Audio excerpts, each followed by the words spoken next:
take your Skyrim title screen and have the Thomas the Train Engine just choo mother across the screen. Which, so I'm sitting here in our Diablo 4 world, and we've got like patches that are game breaking, we got nerfs that are terrible, we got buffs that aren't even fixing the problems, and then I see over the distance a new game on the horizon, Starfield, and people are just out there absolutely raging over the dumbest thing I've ever seen in my life. So this is probably one of my favorite pieces of gaming drama in recent time. It's been going on for about a week, and my favorite part about this is that Mark Kern, the former team lead for World of Warcraft, Diablo 2, and StarCraft, is the one who kind of initiated this whole critique and discussion.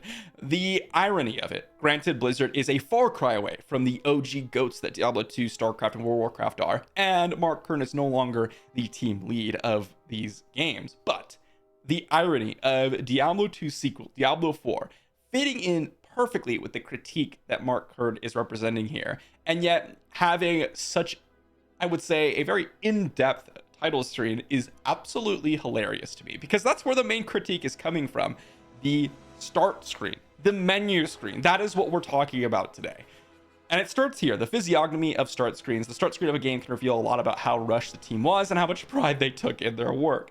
Starfield start screen either shows hasty shipping deadlines by a passionate team overworked or a team that didn't care. And I think this is absolutely hilarious because, first off, anytime you dive into the realm of trying to assume how people feel and how they are acting towards a certain topic is a very dangerous proposition. And you better come with some pretty verifiable / convincing arguments. And this is not one of them. That's the first thing. The second thing is the fact that the start screen is represented here as a way you can reveal a ton about the team and how they're going to be developing going forward and how they are being rushed is also just completely asinine. In how many games have you actually sat down and looked at the start screen and that was your main critique, and that was what was giving you some sort of information, some sort of insight to the development team? Yeah, that's right, zero. This is not something that has ever come up for anyone. Only in this situation where this developer is trying to start some sort of discussion or feud, or maybe, just get those clicks. You got to clickbait some people. I get it. But then the second part of this, the fact that this Starfield's start screen is a representation of what a bad start screen looks like, that represents a hasty shipping deadline trying to be met, and how a team is overworked or that they just simply don't care, is also hilarious to me. How many times have you experienced in life people basically telling you that simplicity is the ultimate goal? For anyone that's tried to teach, or anyone that's tried to basically explain any topic to anyone, there are different levels to it. The first level is being able to understand it. The second level is being able to do it. But the third level, and this is the ultimate level, is being able to teach it and convey it in a way that people who don't understand can understand it. That is the beauty of simplifying complicated topics, and that is the beauty of simplifying, well, everything. Art-wise, design-wise, that is the ultimate goal.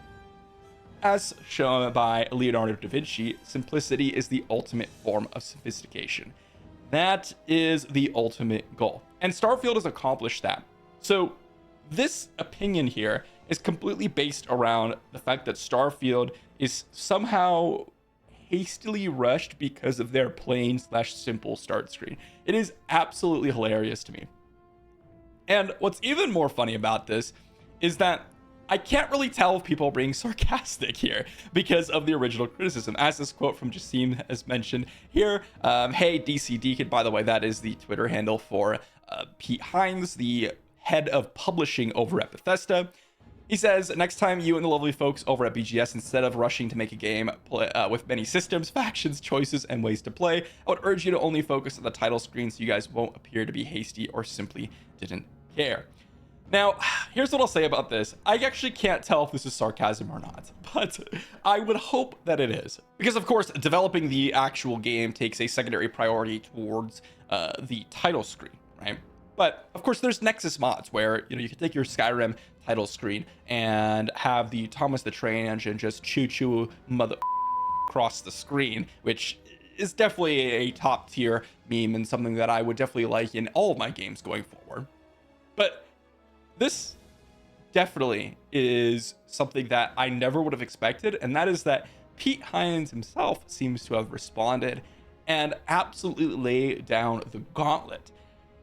Or they designed what they wanted, and that's been our menu for years and was one of the first things we settled on. Having an opinion is one thing, questioning out a developer's care because you would have done it a different way is highly unprofessional coming from another, in quotations, dev.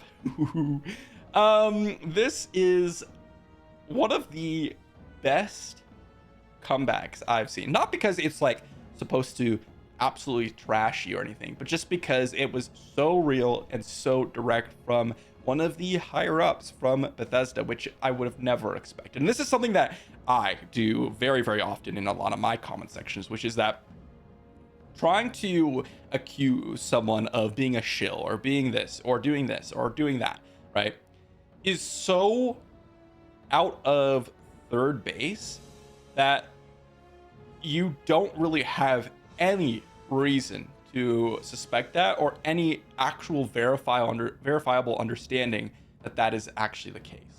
And I think this is something that really, really was important to call out, because it's one thing, as they say, to have an opinion. Okay, Starfield's start screen is kind of mediocre. I don't like it. That's one thing, which is dumb.